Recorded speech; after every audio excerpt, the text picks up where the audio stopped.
Vous êtes un jeune diplômé en informatique, vous avez des connaissances générales et désirant obtenir la prospérité financière, vous êtes à la recherche d'un bon métier de la tech, bien rémunéré, dans lequel vous allez vous spécialiser. Je vous donne quelques conseils, orientations qui vont vous aider à faire les bons choix et à prendre les bonnes décisions afin de pouvoir y parvenir. Après le générique, on en parle.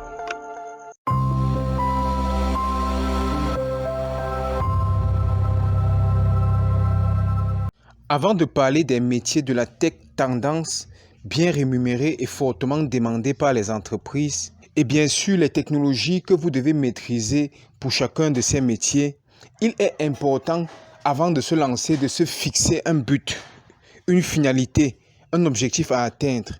Surtout, ne pas se laisser emporter par la passion. Gardez en tête que la priorité des priorités est de se faire de l'argent. D'après mon expérience, la seule façon d'atteindre un certain niveau en termes de prospérité financière avec le numérique, c'est qu'à vos débuts, vous commencez à penser à un projet entrepreneurial. Même si vous allez commencer par travailler pour une entreprise, vous devez intégrer que la finalité, c'est d'avoir votre propre entreprise. Et cet état d'esprit doit vous animer en permanence. Pendant que vous êtes employé, vous devez développer et maturer votre projet entrepreneurial. Une erreur à ne surtout pas commettre, c'est de choisir le développement des applications pour entreprise comme votre métier de vie. Vous pouvez le faire comme une passerelle pour arriver à un métier de la data. La première chose que je vous conseille dans le cadre de la création de votre entreprise, c'est la mise en place d'une agence de création graphique et d'intégration des solutions web et mobiles. Vraiment, vous n'avez pas besoin d'un capital initial ou bien des connaissances approfondies en infographie ou bien en développement pour déjà offrir ces services. Je vous conseille de visionner ma vidéo intitulée « Le secret de l'entrepreneuriat web et mobile ».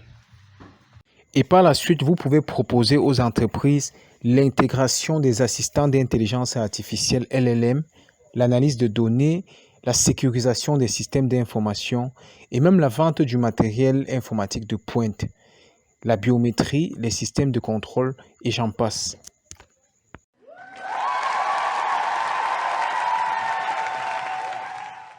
Coucou les champions, j'espère que vous allez très bien.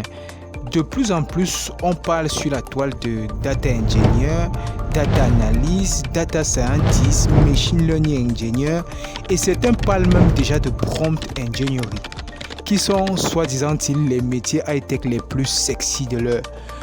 Alors, je vous propose dans le cadre de cette vidéo de mieux comprendre en quoi consiste chacun de ces métiers via un projet concret que j'ai réalisé et qui va nous aider à comprendre pourquoi est-ce important de se lancer dans les métiers de la data et de l'intelligence artificielle ou encore de se reconvertir si on est déjà un développeur expérimenté. Après le générique, on est parti.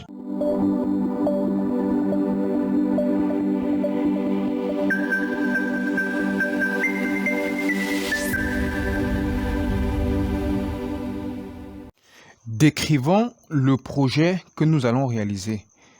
Alors, la description du projet est comme suit. En fait, c'est l'université de Chang qui veut mettre en place deux systèmes. Un système de gestion des inscriptions des étudiants et un système de gestion de leurs notes qui sont séparément mis en place comme suit. Voilà, le premier système, c'est une application web qui va permettre de pouvoir gérer les notes des étudiants. Et le second système, c'est une application Android qui interagit avec la base de données PostgreSQL qui va permettre d'inscrire les étudiants. Donc, les étudiants vont d'abord s'inscrire et de l'autre côté, les données provenant de l'inscription des étudiants seront utilisées pour la gestion des notes de ces étudiants. Et les deux systèmes ayant effectué la collecte des données doivent fusionner. Le data engineer qui va être embauché sera mis en place pour pouvoir comprendre les deux systèmes qui ont été mis en place, extraire des deux systèmes les données qui lui seront demandées et ces données seront à temps réel synchronisées dans un data warehouse qui sera simplement une base de données Oracle. Et dans notre entrepôt de données data warehouse, nous allons utiliser ces données pour produire des rapports. Débutons par présenter le premier système d'inscription des étudiants. Alors, c'est une application mobile qui a été développée avec le logiciel WinDev Mobile 17.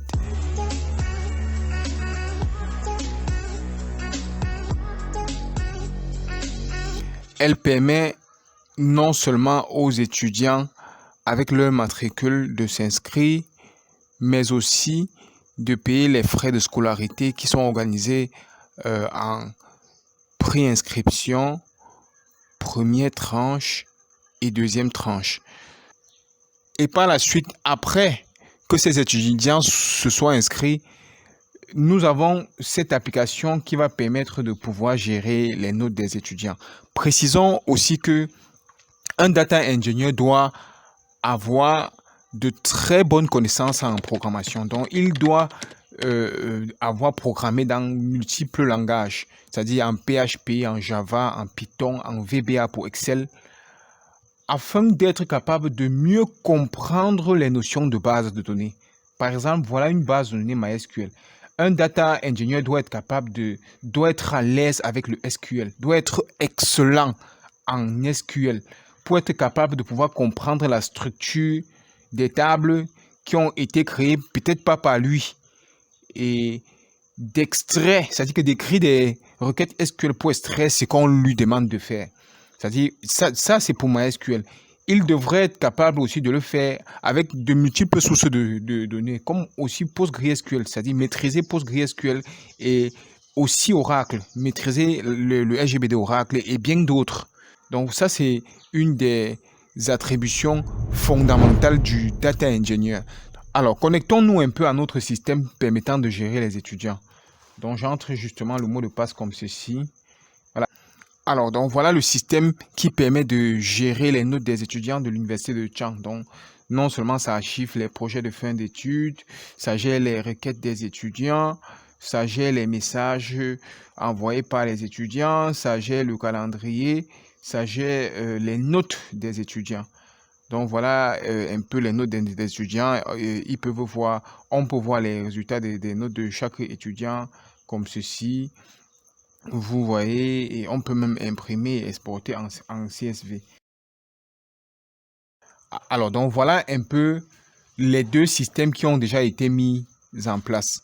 Nous allons par la suite maintenant présenter les outils d'ETL qui vont nous aider à pouvoir extraire les données et transformer et charger dans le data warehouse. Nous allons travailler avec Pentao, qui est tout simplement une suite de logiciels de BI développés en Java.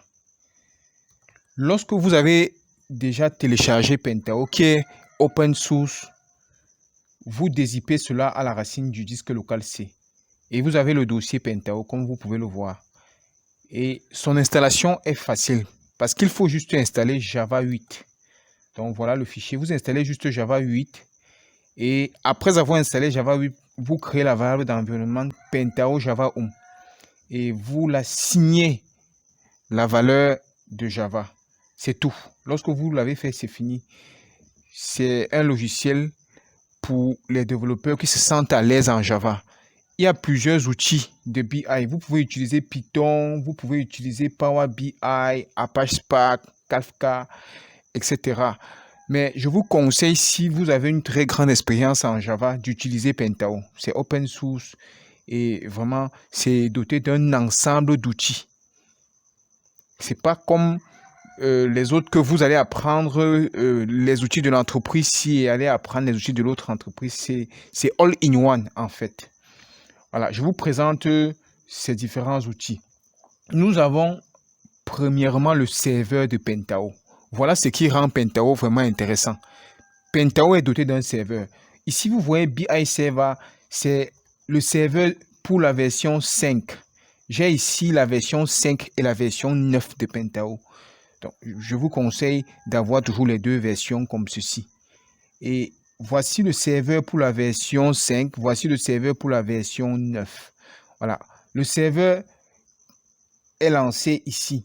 Start Pentao .bat. Donc, j'ai envoyé ceci au bureau. Comme vous voyez sur mon bureau, voici le BI Server pour la version 9 que j'ai envoyé sur le bureau, puisque c'est ce que j'utilise actuellement. J'ai déjà lancé.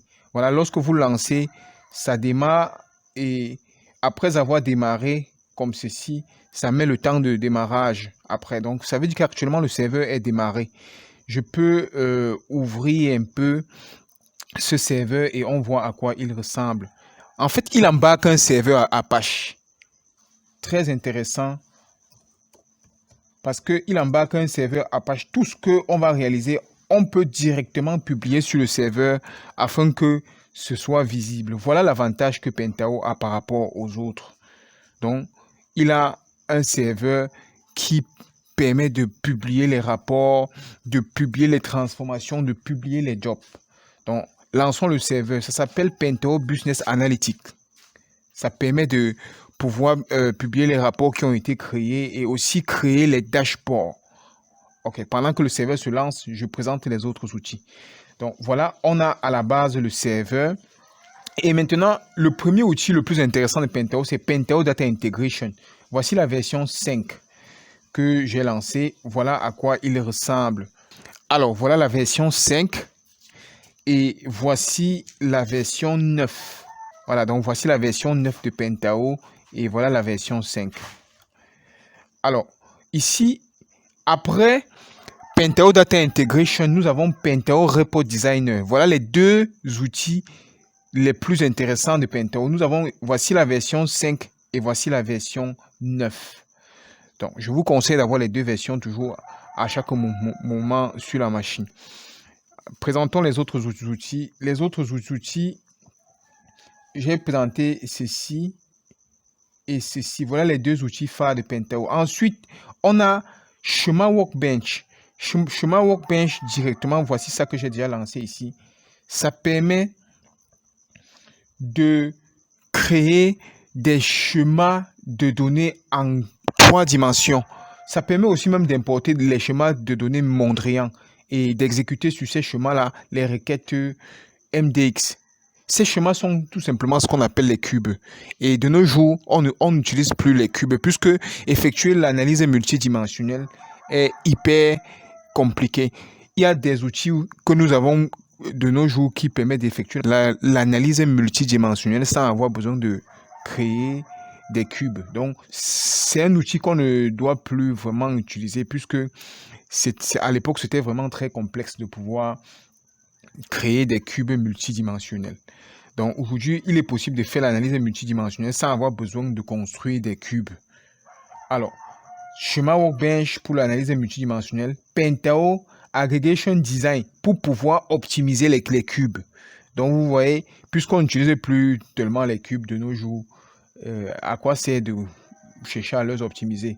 Et il y a aussi ceci qui est très important pour créer les métadonnées, les business models. Donc, nous avons Pentao Metadata Editor. Donc, ça permet de créer les business models à partir des données que on a extrait et on a transformé. On peut utiliser ces données pour rendre ces données très compréhensibles au niveau du business. C'est-à-dire créer des business models. Très important, Pentao Metadata Edition. Donc, nous allons utiliser principalement dans cette vidéo Pentao Data Integration et Pentao Report Designer. Notons que en dehors de ces outils, Pentao possède un outil puissant doté d'un ensemble d'algorithmes permettant d'effectuer le data mining. Cet outil est utilisé pour effectuer le machine learning, l'exploration des données, la création des modèles prédictifs, généralement pour les data scientists et les machine learning engineers. Les outils étant présentés, nous allons, après que le serveur soit démarré, nous connecter à la page de connexion du serveur en tapant simplement localhost avec le port 8083. Donc, c'est comme ça qu'on fait pour accéder au serveur de Pentao. Voilà. Étant sur la page de connexion, vous allez simplement choisir le type d'utilisateur. Si je veux me connecter en tant que super administrateur, je choisis ceci et j'attends un petit moment. Le serveur va arriver à la page d'accueil. Étant ici sur la page d'accueil, ici on peut simplement créer les tableaux de bord. C'est-à-dire qu'on crée les tableaux de bord en configurant les sources de données et tout se passe dans le bouton parcourir. Dans parcourir, on voit les différents utilisateurs et leurs travaux. Dans public, dans le dossier public, on voit tout ce que n'importe quel utilisateur peut voir. Donc, donc si je viens ici dans administrateur, il n'a encore aucun fichier. Allons dans Pentao. Nous allons exécuter cette transformation et on va voir comment cela fonctionne. En réalité, cette transformation extrait les données de la table étudiant de la base de données online request. Ça extrait ces données et ça vient insérer ces données dans PostgreSQL, dans la table étudiant de PostgreSQL. Donc, je peux afficher un peu et on visualise. Vous voyez, ce sont les mêmes données ici qui sont de ce côté dans MySQL. Donc, on va un peu essayer d'exécuter. Donc, je vais dans PostgreSQL supprimer les données de cette table. Donc, pour supprimer ces données, on va simplement exécuter une commande ici. Et ça s'appelle delete en fait. Donc, je vais taper la commande delete from étudiant. Voilà, donc si j'exécute cette commande, ça va simplement vider les 10 lignes qui étaient dans la table étudiant. Si j'affiche encore, ouais, il n'y a rien. Donc, je vais simplement exécuter cette transformation et on va voir ce que ça fait. Je peux même aller du côté de MySQL, je supprime un peu cette ligne-ci. Donc, j'efface la dernière ligne là. Voilà, donc on a exactement 9 lignes. Et si je reviens ici, j'exécute la transformation. Voilà, donc je démarre. On va voir, oui, voilà, vous voyez, ça extrait les données. Si je regarde même les statistiques, ça va voir ces 9 lignes qui ont été extraites de MySQL et chargées dans PostgreSQL. Donc, si je reviens ici dans PostgreSQL et j'actualise, tac, voilà les 9 lignes. Donc, ça extrait les données de MySQL et ça charge dans PostgreSQL. Ça, c'est manuellement. J'ai exécuté la commande, la transformation manuellement. Mais vous pouvez créer le job. Un job qui va... Attendez, j'ai configuré ici, qui va exécuter cela chaque 10 secondes. Ou bien vous configurez comme vous voulez. Chaque jour, 2 fois par jour, vous configurez ici dans Star et ça va exécuter la transformation. Donc, d'accord. Je vais faire comment? Je vais cliquer ici là pour exécuter le job. Donc, vous voyez, ça va exécuter le job et ça va tourner en boucle en exécutant le job. Alors, pour lancer le job en externe, parce que actuellement, le job est lancé en interne dans l'environnement de travail.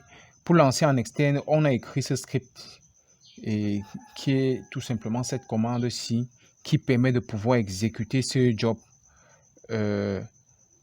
via le terminal. Le terminal. Donc, je vais arrêter le job ici en interne dans mon environnement et je vais venir simplement essayer de double-cliquer ici. Et voilà le job qui va se lancer sur le terminal.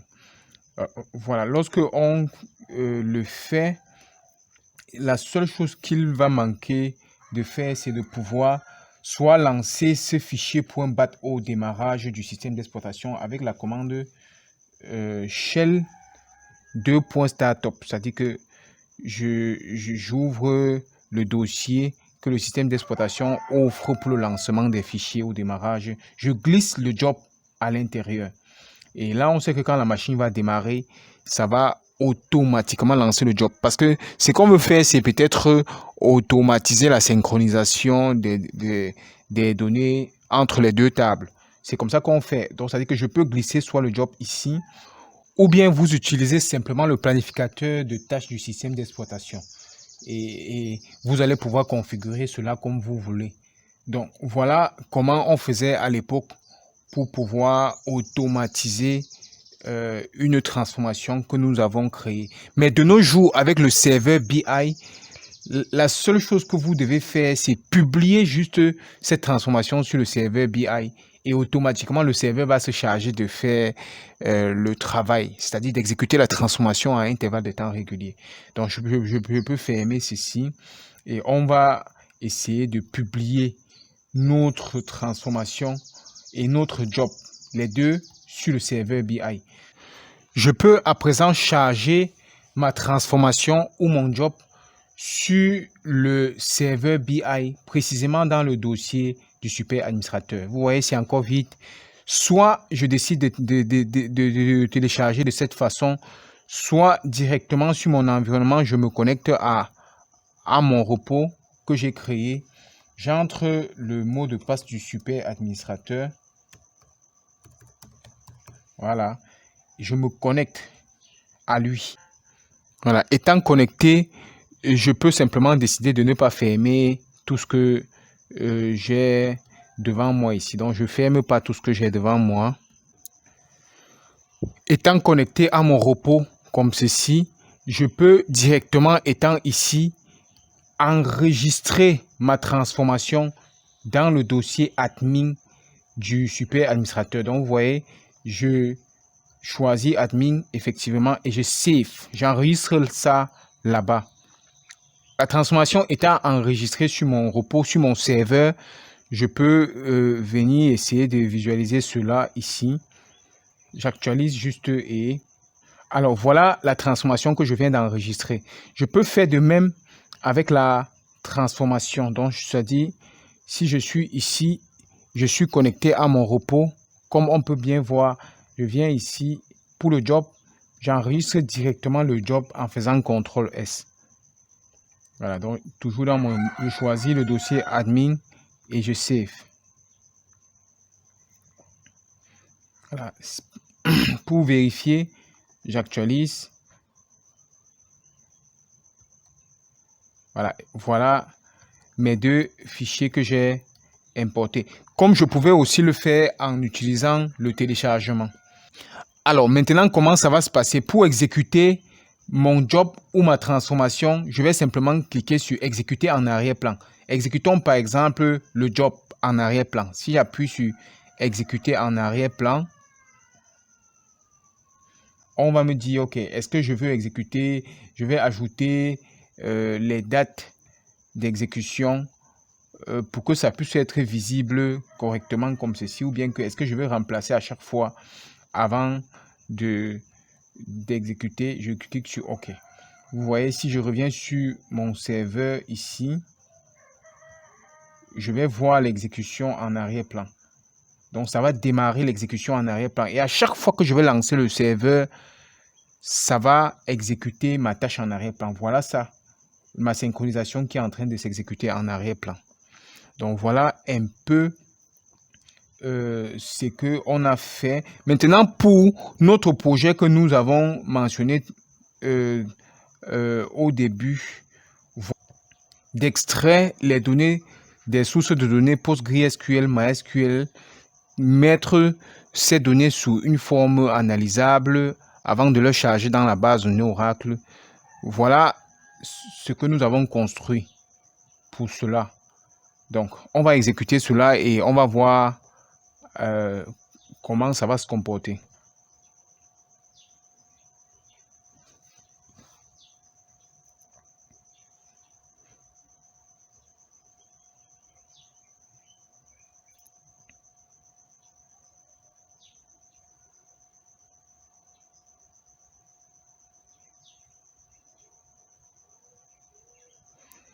Voilà, donc voilà la transformation qui est en train de s'exécuter. Et vous voyez qu'ici, là, il y a plusieurs jointures qui sont faites. Et c'est la raison pour laquelle il y a un traitement fou à ce niveau et à ce niveau aussi. Parce que vous voyez, c'est 4 flèches. C'est plusieurs jointures. Et ces jointures vont charger d'abord les données que ça aura filtrées ou bien organisées ou bien arrangées dans un fichier Excel d'abord avant que ça va quitter de Excel à Oracle.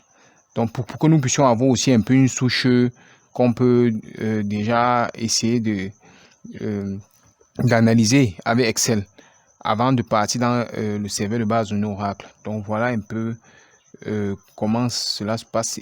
Donc ça va créer un fichier Excel XLSX écrit à l'intérieur avant. C'est de là que ça va décoller pour aller dans Oracle. Donc ici, il y a un travail fou. C'est la raison pour laquelle vous voyez.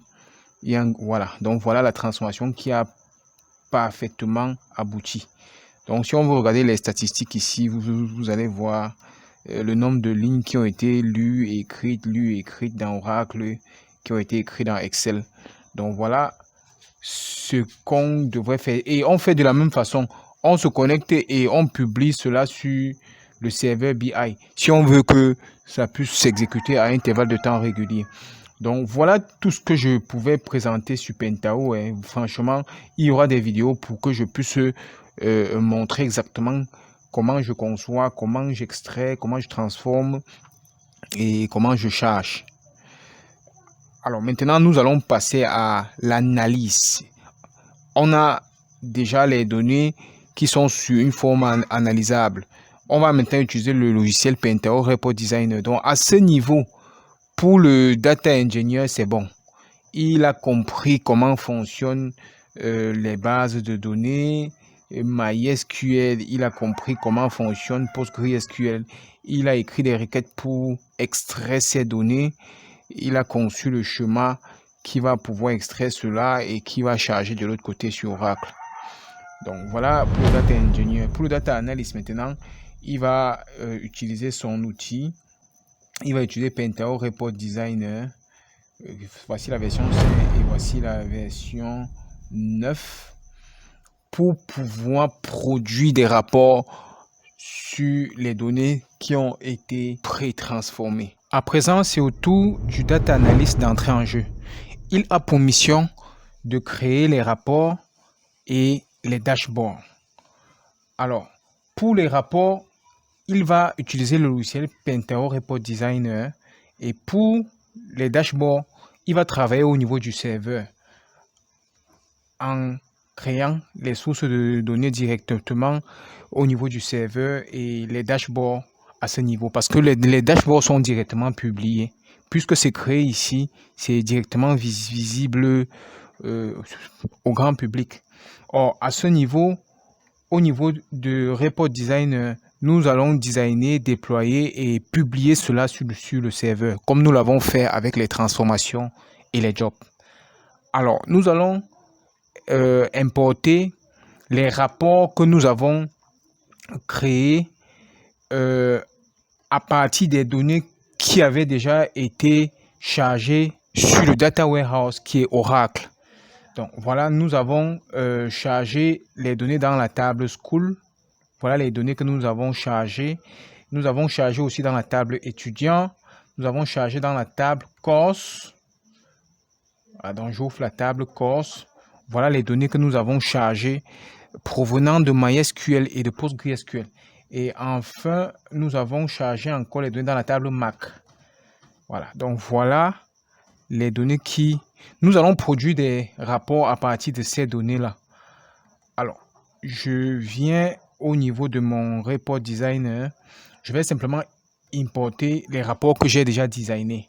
Parce que l'objectif de la vidéo n'est pas de vous montrer comment designer, mais c'est de vous montrer les résultats que ce logiciel est capable de produire. Donc, je vais Open. Alors, je choisis un rapport sur le serveur Oracle qui s'intitule par exemple un rapport simple, Student.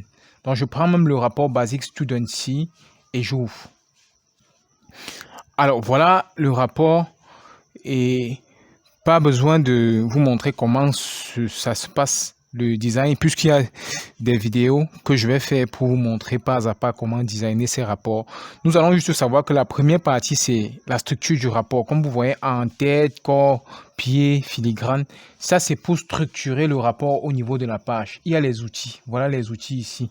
Maintenant, la partie data, c'est la partie pour l'extraction des données. Donc, on écrit des requêtes SQL.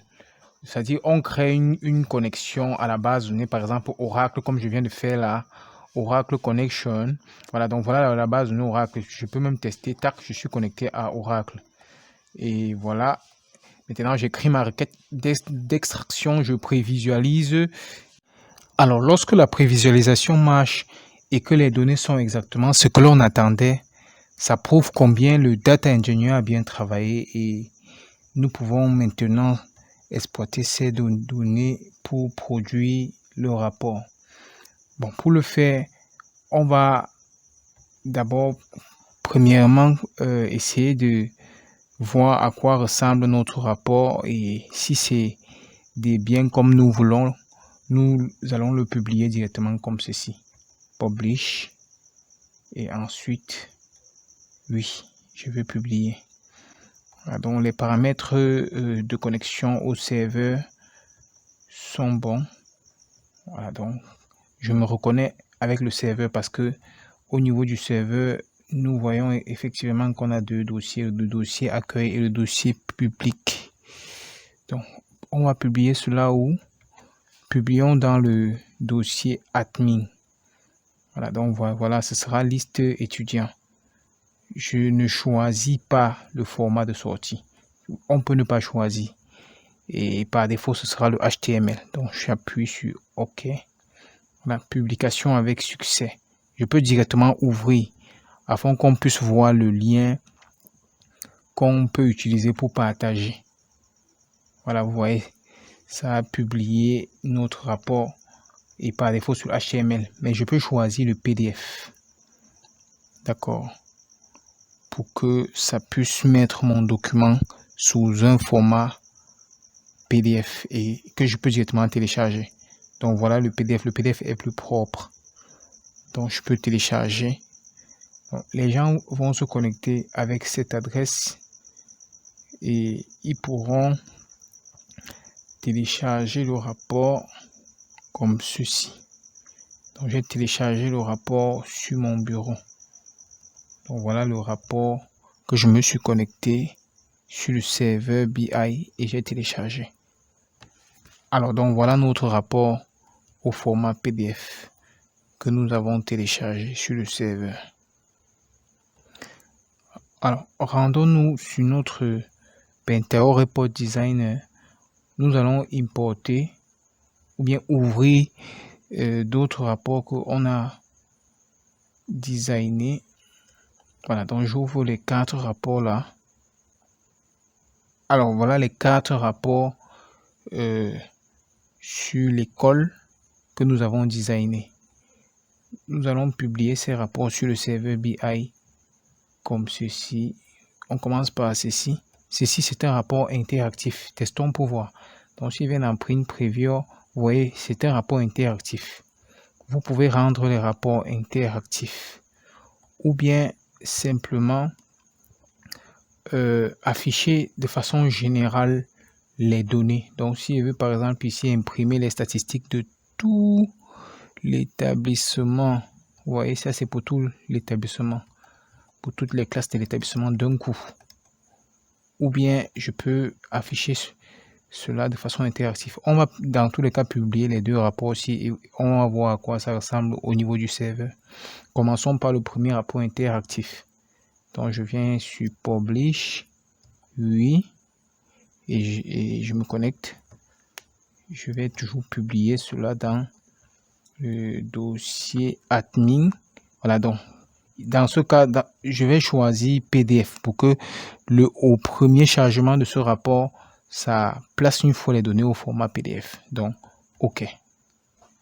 Alors, le rapport a été publié avec succès. Oui. Pour ouvrir le rapport directement en ligne, vous voyez, ça me donne le lien.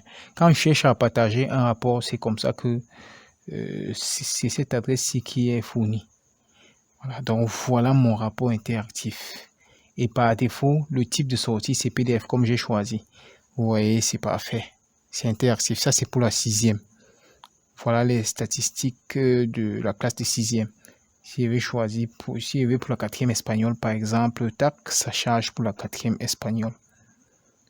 Donc, il suffit simplement que on enregistre les élèves de l'autre côté avec leur date de naissance et je produis ce rapport en arrière-plan de façon interactive. Ouais, supposons qu'on télécharge peut-être pour la 4e espagnol au bureau, toujours. je mets cela au bureau et j'enregistre. Ça, c'est pour le quatrième espagnol. Allons, pendant que je vais chercher à ouvrir le rapport ici, vous voyez, c'est propre, c'est très propre, quatrième espagnol. Voilà le rapport que j'ai téléchargé. Et je reviens sur ma plateforme, je publie ceci. Ça, c'est le générique. Ça, c'est dans le cas où j'ai envie d'imprimer d'un coup les statistiques de tout l'établissement, les statistiques des âges des élèves de tout l'établissement. Donc, rien qu'en ayant enregistré tous les élèves de l'établissement, je viens sortir ça. Donc, moi, le designer, je publie d'abord. Je publie toujours ici dans admin et ça va au premier lancement sortir directement au format PDF. Tac, c'est bon. Donc, j'ouvre. Voilà, vous voyez, c'est vraiment fluide. Voilà, donc voilà, d'un coup, 18 formats, 18 classes.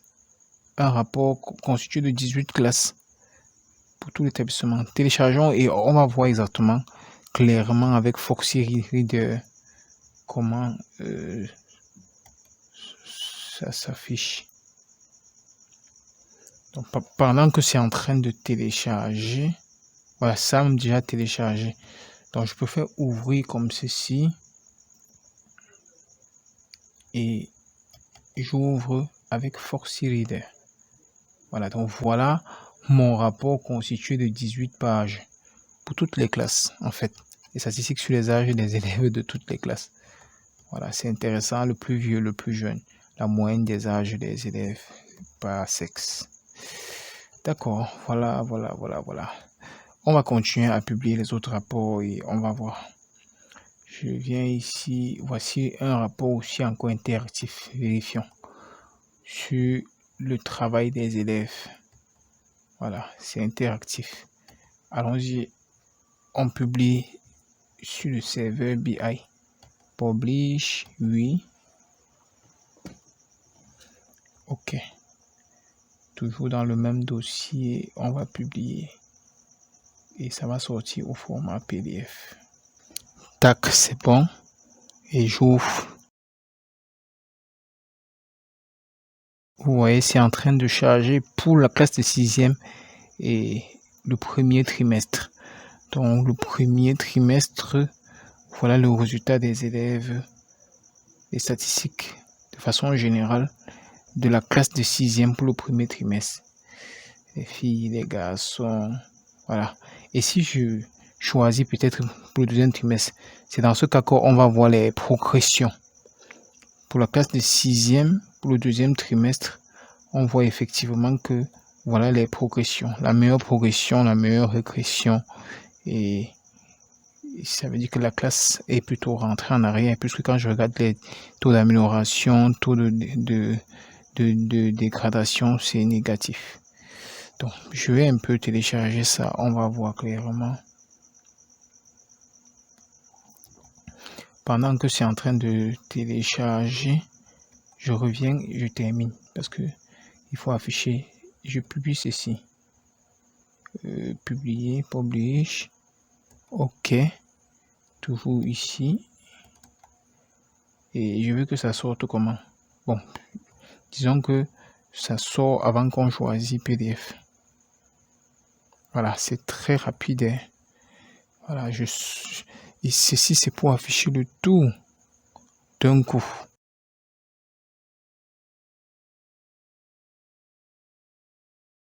Wow, très bien. Je vois que c'est beaucoup de pages. C'est beaucoup de pages. Voilà, donc, je vais préférer afficher cela au format PDF. Pendant que c'est en train de charger l'affichage au format PDF, je vais ouvrir le rapport précédent. J'ouvre le rapport précédent. Voilà, donc voilà le rapport précédent pour le deuxième trimestre que j'ai téléchargé sur le serveur. Maintenant, le rapport, c'est 46 pages. Ça, c'est pour tout l'établissement d'un coup.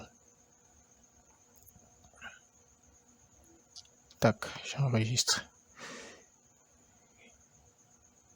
et c'est tout bon.